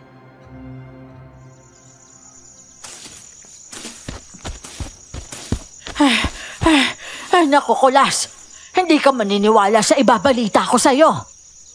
Tia Barbara, anong tingal-hingal ka po na parang may humahabol sa'yo? Napansin ko na napapadalas yata yung pagtakbo mo ah. Bakit ho ba? Ano po ba nangyari? Yung tik-tik daw, nang habol ng dalaga kagabi pagkagaling sa birthday yan. 17 anyos lang siya. Ayun, dahil sa pagkakahabol sa kanya ng tik-tik, nalaman ng mga magulang niya na buntis pala siya. Matagal na pala niyang itinatagong buntis siya. 6 na buwan na pala. Oh, grabe naman yung batang yun. 17 pa lang tapos buntis na? Kung hindi rin nga dahil sa tik-tik, hindi pa malalaman. Ang problema nga lang, galit na galit ang tatay niya. Ayun, sinabihan pa siya na sana raw kinain na lang siya ng tik-tik. Kawawa naman ho siya kung ganun. Pero hindi dapat ganun yung sinabi ng tatay niya. Paano kung kainin talaga siya ng tik-tik? Sigurado sa huli pagsisisihan niya talaga yun. Kaya nga, pero ang mas nakakabahala ang walang habas na pambibiktima ng tik-tik dahil alam niyang walang albularyo o manunugis na pwedeng tumugis sa kanya. Pwede natin siyang tugisin, Tia. Alam namin na itsura ng babaeng yun. Siya si Victoria, yung babaeng nakasabay namin sa bus. Tandang-tanda ko pa yung mukha niya, kaya pwede nating alamin kung sino yung bagong salta dito sa baryo. Kapag nalaman natin kung sino yung bagong salta bukod sa amin, sigurado mapapatay natin siya. Ano? Pwede ba natin gawin yun, Kulas? Pwede yun, pero hindi natin sigurado kung kaya natin. Hinala lang kasi meron tayo eh. Hindi natin sigurado kung siya nga ba talaga. Paano na yan? Hahayaan na lang ba natin na makapambiktima pa yung tik-tik? Alam mo ba kung anong iniisip ko, Sally? Hindi ko alam. Kaya mas mabuti sabihin mo sa akin. Hanapin natin yung albularyo na kasabay natin sa bus. Sigurado ako kung wala siya dito. Nasa kabilang baryo lang siya. At paano mo naman naisip yan? Hindi ba't nung bumaba tayo sa jeep, nakita natin siyang pumasok sa kanto sa baryong ito? Ang ibig mong sabihin, iniisip mo na baka sinundan niya rin tayo? Maaaring ganun na nga. At siya lang yung makakatulong sa atin sa pagkakataong ito. Hindi namin alam kung saan magsisimula. Hindi naman kasi namin alam kung saan namin makikita yung matandang lalaking nagbigay sa amin ng medalyon. Kaya ang una naming ginawa, ang pasimpleng pagtatanong kung sino ang mga bagong salta sa baryo. Si Tia Barbara ang nagtatanong habang kami naman ang tumitingin kung si Victoria na ba ang sinasabi nila na nakita nila na bagong salta. Ang totoo, nahirapan talaga kami ng sobra. Kung tutuusin, pwede namang manahimik na lang kami at mas maging maingat para hindi kami mabiktima ng tik-tik. Pero sa kabilang banda, nakakakonsensyang ipagsawalang bahala na lang. Lalo na at alam naman naming may magagawa kami. Kulas, sa tingin ko, mali ata tayo nang iniisip na si Victoria ang aswang eh. Oh, ba't mo naman naisip yan, Sally? Kasi magdadalawang araw na mula nung sinubukan natin siyang hanapin. Pero hanggang ngayon, hindi pa rin natin siya nahahanap. Kung ganun, sino yung aswang? Paano kung nataboy na pala natin siya at ibang aswang na pala ang sumunod sa atin? Parang imposible naman mangyari yun. Siya talaga yung may gawa nun. Sadyang mailap lang talaga siya. Nagmamadali kaming umalis ng bahay para magtungo sa bahay nila Aling Gina. Pagkarating namin doon, tinanong namin si Aling Gina kung may napadaan bang babae sa tindahan niya. At mukhang tama nga si Natasha dahil meron daw. Bumili ito sa kanila at ngumiti pa. Bago lang daw ang mukha ng babaeng yon sa paningin niya. Kaya siguradong si Victoria nga yon. Nataranta naman kaagad si Aling Gina at sinabing maglalagay na sila kaagad ng pangontra sa aswang sa bubong ng bahay nila. Kung sakaling bumili ulit yung babae, sisigaw agad siya para marinig ng lahat. Pero nung gabing yon, tila gusto na ni Sally na matapos ang lahat ng nangyayari. Talagang desidido na siya. Sa tingin ko, Kulas, dapat gumawa na talaga tayo ng paraan bukod sa paghahanap sa kanya. Ano naman gagawin natin? Alisin natin lahat ng pangontrang nilagay natin sa bahay natin. Pati na rin tong kwintas na suot ko. Ano? Sa tingin mo ba tamang desisyon yan? Hindi ako papayag. Paano kung mapahamak ka? Hindi ako mapapahamak. Sa oras na dumating ang tiktik, ikaw ang lalaban sa kanya. Pero malaki sakripisyo yan. Ipapain mo yung sarili mo para lang mahuli natin yung tiktik. At sa tingin mo ba mananalo tayo sa tiktik? Bakit ba kasi iniisip mong hindi tayo mananalo? Maghanda tayo. Maglagay ka ng lahat ng panlaban sa ilalim ng higaan natin. O kaya sa ilalim ng unan mo. Para sa oras na dumating yung tiktik, mapuputol mo kagad yung dila niya. Naririnig mo ba yung sarili mo? Alam mo, ang mabuti pa, hayaan na natin yung tiktik na yan. Sigurado namang hindi kanya gagalawin dahil may medalyon kasuot ah. Pero paano nga yung ibang mga buntis sa baryong to? Ako ang nagdala ng tiktik dito. Kaya dapat ako rin ang pumatay sa kanya.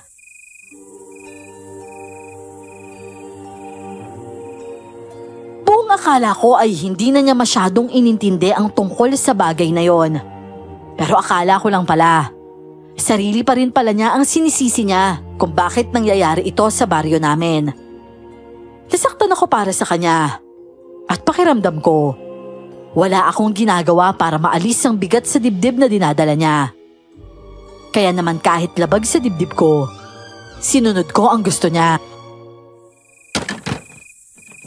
Sally, sigurado ka ba dito? Pwede pa tayong matras kung sakaling natatakot ka.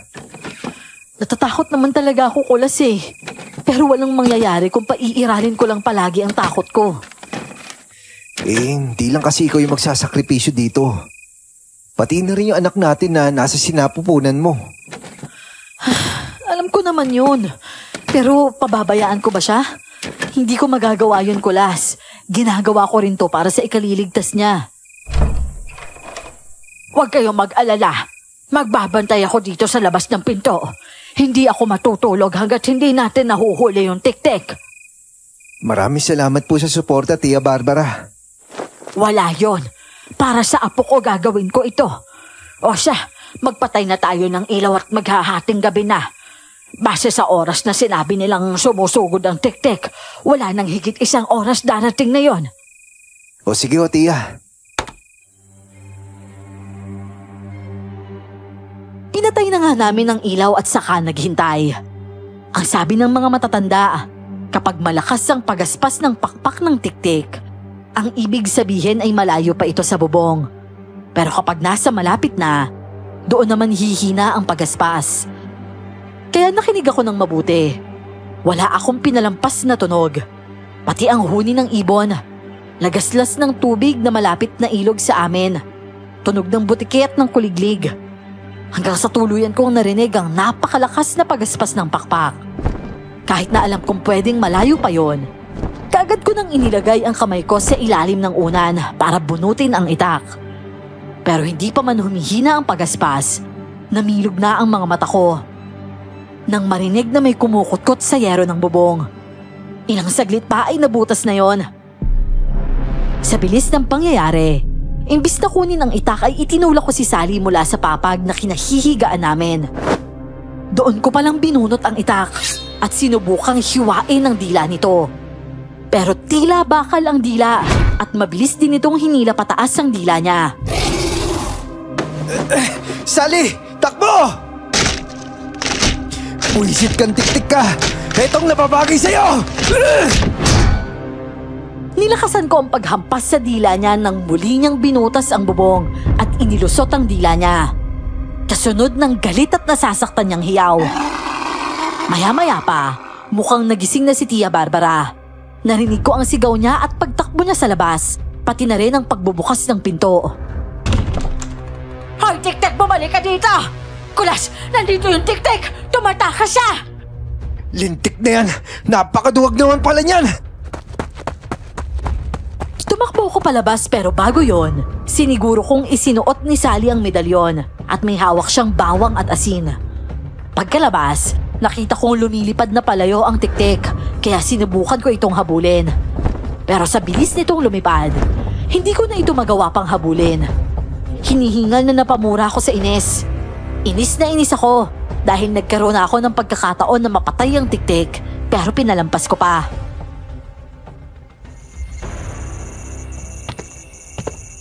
Ano, Kulas? Hindi mo ba siya nahabol? Hindi. Nakakabuisit. Nakakainis! Kulas, kumalma ka lang. Nakakainis eh. Sinisisi na ng asawa ko yung sarili niya dahil sa mga nangyayari. Kailangan mapatay ko yung Tik-Tik na yun para mawala yung alalahanin niya. Para hindi na siya panay ang isip. Tia, naaawa ako sa asawa ko. Dapat hindi siya nakakaramdam ng pangamba ngayon dahil buntis siya eh. Dapat palagi siya masaya pero ito yung nangyayari. Malalampasan niyo rin yan, Kulas. Gagawin natin ang lahat para mahuli ang Tik-Tik na yon.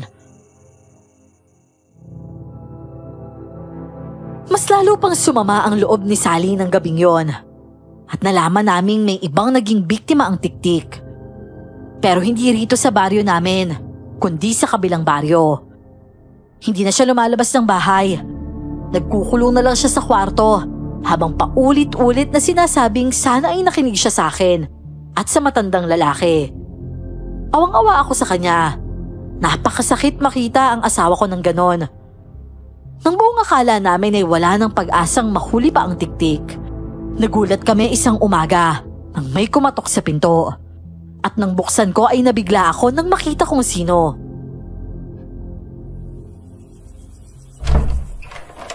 Ay, sa wakas. At nakita ko rin kayo. Lolo? Paanong... Hindi ba pwedeng papasukin mo muna ako sa bahay ninyo, iho? Uhaw na ako sa kakaharap ng bahay ninyo eh. Ano pa naman yan? O sige ho, pasok ko kayo. Dyan lang po muna kayo. Ikukuha ko lang kayo ng tubig sa may kusina. Diyos ko po! Sino ka? Bakit ka nandito sa bahay ko? Tia Barbara, teka lang ho. Kakilala ko po siya. Ano? Sino tong matandang ito? Matutulungan niya po tayo, Tia. Huwag po kayo mag-alala. Iho, mamaya mo na ako ipakilala sa kanya. Uhaw na talaga ako eh. Bilisan mo. Eto na po yung tubig, Lolo.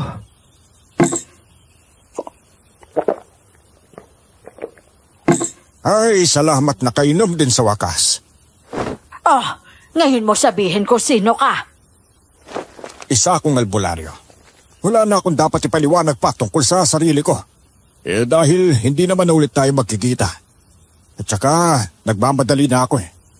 Masyado nang mahaba ang inilagi ko rito para mahuli ang lintik na Tik-Tik na yon. Masyado na siyang maraming nabiktima. Kailangan na niyang lumisan sa mundong ito. Ang ibig niyo sabihin, matagal niyo nang tinutugis yung Tik-Tik? Oo, hinahanap ko talaga siya. Ilang baryo na ang nagre-reklamo sa kanya.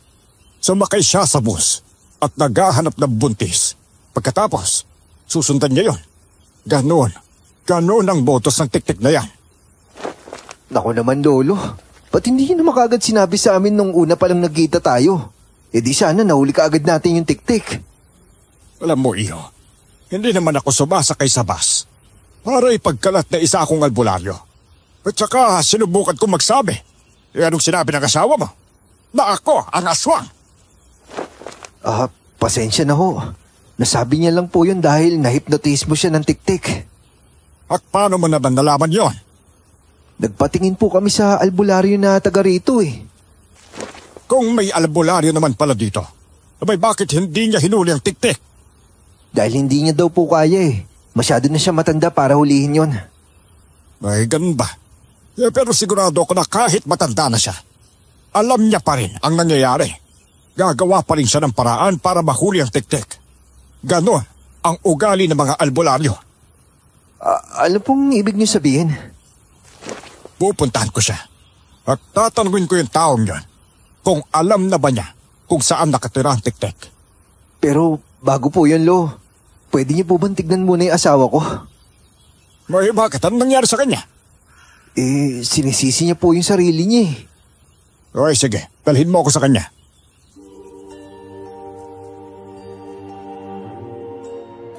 Dinala ko nga si Lolo Balong kay Sally pero pagdating namin sa kwarto kung saan naroon ang asawa ko, mahimbing siyang natutulog. Kaya naman minabuti na lang naming puntahan muna ang albularyo na kausap namin dito sa baryo. Sinabi ng albularyo na totoong alam na niya kung saan nakatira ang aswang, pero hindi na niya kaya pang labanan ito. Balak niya sanang sabihin sa apo niya, pero mukhang wala na raw balak na umuwi. Dahil ilang araw na mula nang umalis ito para maghanap ng manunugis. Habang naglalakad pa uwi ng bahay ni Tia Barbara, nagkausap kami ni Lolo Balong.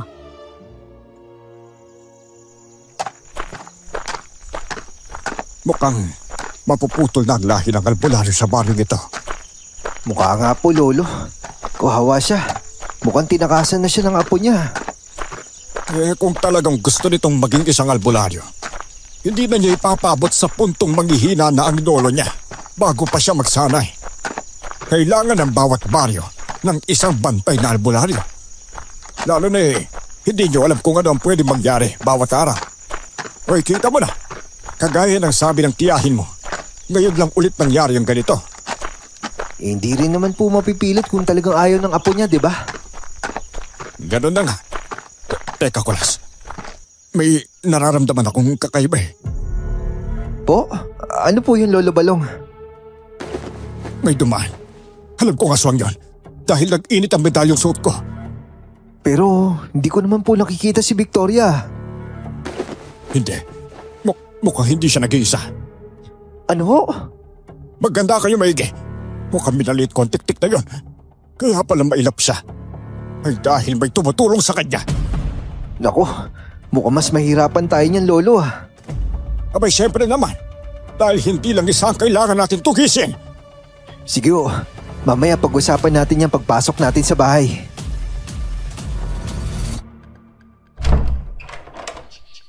Oh, Kulas! Nakauwi na pala kayo.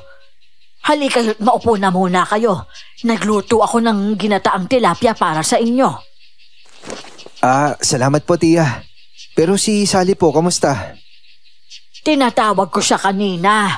Pero ang sabi niya sa akin, lalabas na lang daw siya mamaya kapag bumalik ka na. Ay, naku, Kulas. Nag-aalala na ako sa asawa mo. Ganun ho ba? O sige ho, pupuntahan ko siya sa loob ng kwarto. O sige, maghahanda na ako ng pagkain natin dito. Dito ka na maupo, Balong.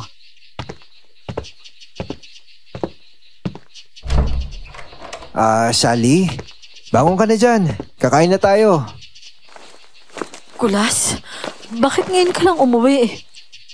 Galing ako sa albularyo na nakausap natin noong unang gabi natin dito. Si Lolo Balong pala, dumating din dito kanina. Alam mo bang matagal niya na rin hinahanap yung tiktik na yon? Sino ka mo? Si Lolo Balong. Yung albularyo nagbigay sa ng medalyon na yan. Kung ganun, mahuhuli na ba natin yung aswang? Oo, Sally. Kaya tama na yung pag-iisip mo ha. Dahil sa pagkakataong ito, sigurado mapapatay na natin yung tiktik. Mawawala rin yung alalahanin mo.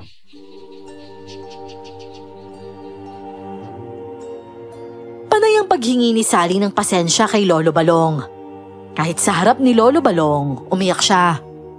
Kung hindi buntis si Sally, iisipin kong masyado lang siyang nagiging emosyonal. Pero buntis siya at ang hormones ng isang babaeng buntis, lubhang mas emosyonal talaga. Kumain kami ng hapunan at pagkatapos ay pinag-usapan na namin ang kung ano man ang gagawin namin para matunto namin ang tiktik at sa oras na lalabanan na namin siya. Sigurado ba kayong kaya na ninyong dalawa? Kung hindi pwede kong tawagin ng pinsan mo para samahan kayo. Mas maigi kung mas marami kayong tutugi sa tiktik. Sigurado ho, tiya. Kaya namin ni Lolo Balong to. Pakibantayan na lang po si Sally tsaka yung anak ko para sa akin, ha? Abahe, oo naman. Huwag kang masyadong mag-alala. Unahin mo na yung tiktik na yan. O sige, tiya. Alis na po kami ni Lolo Balong, ha? Lolo Balong, paano ko kaya kung hindi nga lang talaga iisa yung aswang? Paano po kung marami sila? Kakayanin ba natin lumaban? Apoy ang solusyon sa ganong klaseng aswang. Magkukulat ka na lang. Natapos na ang laban dito. Sigurado po kayo, ha?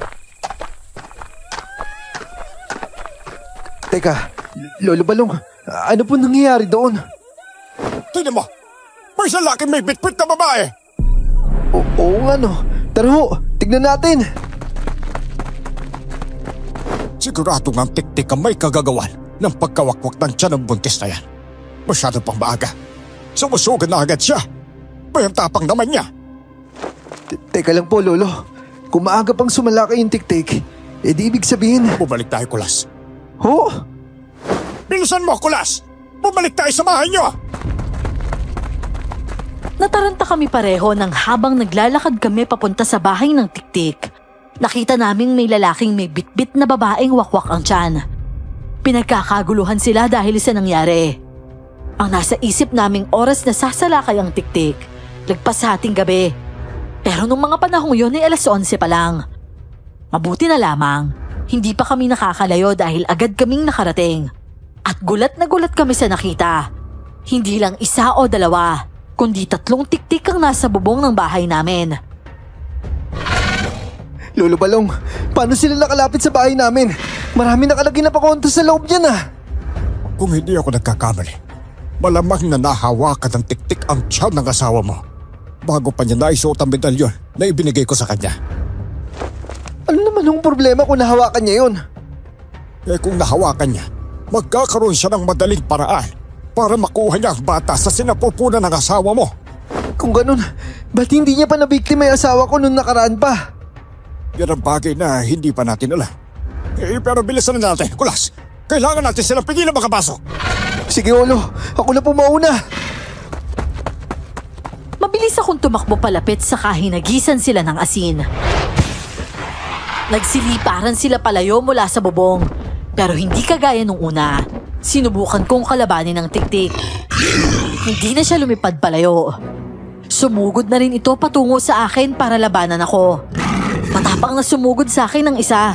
Kaya naman sinalubong ko siya ng asin. Napahiyaw siya sa sakit, pero sumugod pa rin siya sa akin. Saan pa kayo nang galing? Ba't nyo kami ginagambala? Hindi ba't kayo ang nagdala sa akin dito? Hindi ka namin sinama, no? Anong pinagsasabi mong dinala namin kayo dito? Sinundan namin kayo. Siyempre dahil mukhang masarap ang batang nasa sinapupunan ng asawa mo. Kung hindi lang dahil sa matandang kasama mo ngayon, matagal na naming nakain ang anak nyo! Mga demonyo kayo! Nanginig ang kalamnan ko sa galit. Kaya sa inis ko, hinugot ko ang buntot pagi na nakasukbit sa likuran ko at mabilis siyang hinampas. Nakalipad siya palayo sa akin, pero hindi ko siya tinantanan. Sunod-sunod ko siyang pinaghahampas, hinagisan ng asin at bawang. Pero nakaiwas lang din siya hanggang sa magulat ako. Nang mula sa likuran ni Victoria, sumulpot si Lolo Balong at hinampas siya ng buntot pagi. Aray! Buisit ka talagang matanda ka! Tawagin mo na akong buwisit, pero hindi na nun bababago ang katotohanan na mag-isa ka na lang ngayon. Patay na ang mga tiktik na kasama mo. Ano? Anong ginawa mo? Pinatay ko na. Bagay na nararapat lang sa kanila matapos silang kumain ng maraming nakakaawang sanggol. Hindi! Hindi nyo dapat ginawa yan! Mga kapatid ko sila! Pwede sana hindi rin kayo kumain ng mga sanggol. Tapos na maliligayang araw ninyo! Natulala ako nang biglang subukan ni Victoria ang tumakas. Pero mabilis pa si Lolo Balong dahil nagawa niyang marahas na hampasin si Victoria gamit ang buntot pagi.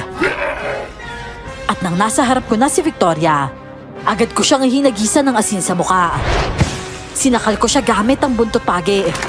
Umusok ang kanyang leeg hanggang sa buong ulo na niya ang umusok. Pati ako hindi makapaniwala sa nagawa ko. At nang tuluyan ko na siyang mapatay, naging abo siya sa harapan ko. Natulala ako roon. At kung hindi pa ako inaya ni Lolo Balong na pumasok sa loob ng bahay, hindi pa ako makakabalik sa ulirat.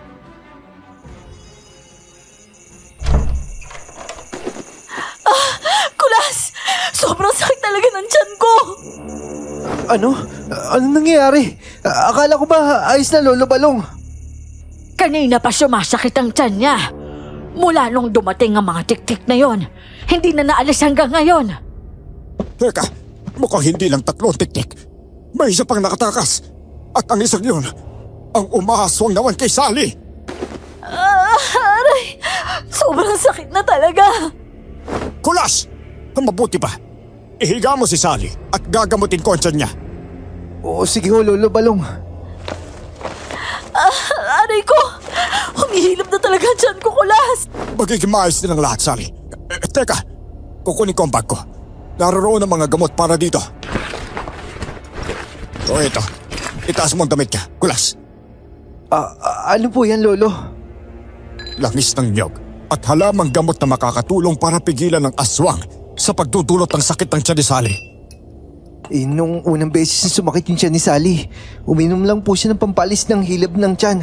Yun po yung reseta ng doktor eh. Makakatulong naman talaga yun, Kulas. Pero ibang sakit na idinudulot ng mga tik-tik sa tiyan ng buntis. Wala man ang sakit pero patuloy pa rin nilang sinusubukan kunin. May magugulat na lang kayo na hindi na gumagalaw ang bata sa sinapupunan niya. Ang kasunod nun duduguin na siya at makukuha na ng tik-tik ang bata. Ano? Ang ibig sabihin ba nito? Wala na ang bata sa tiyan ko? Patay na siya? Sally, ba't naman kanya ang reaksyon mo? Dahil 3 oras na mula nung huling naramdaman kong gumalaw ang anak natin, Kulas. Kulas, baka wala na siya. Hindi, buhay pa siya. Pero mahina na. Sally, kumabit ka lang ha. Kukontrahin ko ang ginagawa ng aswang. Pakiusap po, Lolo Balong. Iligtas niyo po ang anak ko. Hindi ko kakayanin kapag nawala siya. Matapos tapalan ni Lolo Balong ng mga halamang gamot ang tiyan ni Sally, nagsuot siya ng mga anting-anting. At saka hinawakan ang tiyan ni Sally. Kung ano-anong dasal ang inusal niya. Mga salitang hindi ko maintindihan, pero sinasabayan kong magdasal sa Diyos. Nagdasal din ako na sana ay malabanan ni Lolo Balong ang tik-tik na yon. Diyos ko po! Ano yon? Lolo Balong, nandiyan na yata yung isa pang tik-tik. Ano ba hinihintay mo? Labasin mo at patayin mo! Pero Lo, Baka tuluyang makuha ng tik-tik ang anak ninyo kung hindi ko gagamutin si Sally. Kaya lumabas ka na at patayin mo ang isa pang tik-tik! Kahit takot at nag-aalangan, kinuha ko ang isang bolo at buntot pagi. Lumabas ako at sinilip ang tik-tik na ngayon ay kumakalampag sa bubong namin. Mahaba ang kanyang dila at malabakal. Hoy tik-tik! Bumaba ka dyan at ako kalabanin mo! Nilingon ako ng tik-tik pero wala siyang pakialam. Talagang desidido siyang ipasok ang dila niya sa loob ng bahay namin. Kaya ang ginawa ko, bumunot ako ng bawang mula sa bulsa ng suot kong shorts at hinagis yun sa tik-tik. Agad umurong ang dila niya, kasunod ng paghiyaw ni Sally sa labis na sakit mula sa loob ng bahay. Hindi na ako nagpatumpik-tumpik pa. Umakyat na ako sa bubong kahit hirap na hirap ako. Dehado ako sa ginawa ko dahil alam kong pwede akong mahulog. Pero wala na akong pakialam. Pagkaakyat ko sa bubong, hinampas ko ng buntot pagi ang tik-tik. Lumaban siya sa akin, pero kahit halos muntik na akong mahulog mula sa bubong, nagawa ko siyang matalo. At ang asawa ko sa wakas ay naligtas na rin mula sa aswang na gustong kumuha sa anak namin. Ilang buwan ang matuling lumipas. Naging maayos ang buong baryo. Sa wakas ay tumigil na rin ang panggagambala ng mga tiktik.